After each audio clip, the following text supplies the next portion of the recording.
It's just a very rich environment, and in every way, for both science and technology, but medicine in particular. We're kind of a mecca city in that regard. So WellMan not only participates in that, but drives it. We are a local resource that people can come to with their unsolved problems or with their need to collaborate. Can you talk about some of the key discoveries, like the GI tract imaging, for example? Tell me a little bit about that. Sure. So that, as an example, you probably know in medicine that we poke tubes in people a lot just to take a look at things. It's so-called endoscopy. And that requires often a physician. You have to sedate the patient. It's done not without risk. So one of the things that we are interested in is to be able to use optical technologies. In essence, you're just taking a look, like colonoscopy or upper GI, and to take a look by making a microscope that you can swallow, for example. And in the esophagus, when you swallow something, your esophagus grabs it and pushes it down toward your stomach. Dr. Tierney in our lab has produced a device that will image your entire esophagus on the way down, and with extreme accuracy, seeing things that you cannot possibly see just from an endoscopy point of view. At the end of the day, that's a very useful way of screening people for things like esophageal cancer and something called Barrett's esophagus. The same kind of paradigm can be done in other places, the airway, the colon, and we even have strategies to get these kind of microscopes inside your body and leave them in there so that we can monitor what's going on, let's say after an organ transplantation or something like that. So these things all sound very high tech, and it is actually on one end it's very high tech. On the other end, we can actually take optical diagnostics and marry them up with your smartphone and provide a diagnostic that's useful to the consumer themselves. And one of the challenges we face overall in the States, but also in the world, is just the cost of medical care. So a lot of times the new technologies that we can come up with, what drives it is actually being able to provide care, make it more accessible and more affordable.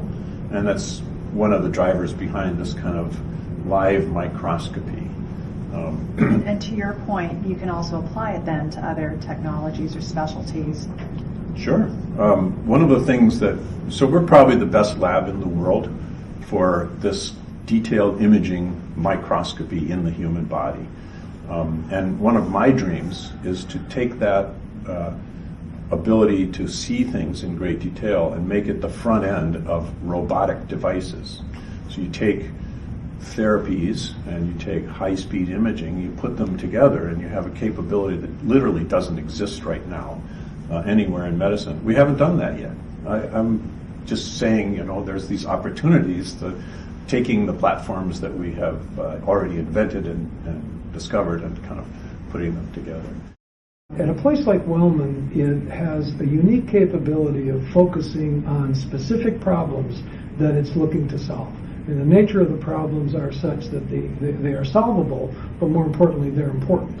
And in the case of WellMan, the definition of a problem is an unmet clinical need. So the ability to focus on what patients require in ways that patient needs are not currently being met puts a pretty sharp focus on the kinds of innovation and the importance of innovation in an institution like WellMan.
Innovation is disruptive. And there are people, for example, who are in the providing of healthcare threatened by the new thing because they may have spent their life training to do some new procedure or whatever, and here comes this new thing that they don't understand. So there's this resistance to change that's there, but ultimately that gives way because all of us want to do better for our patients.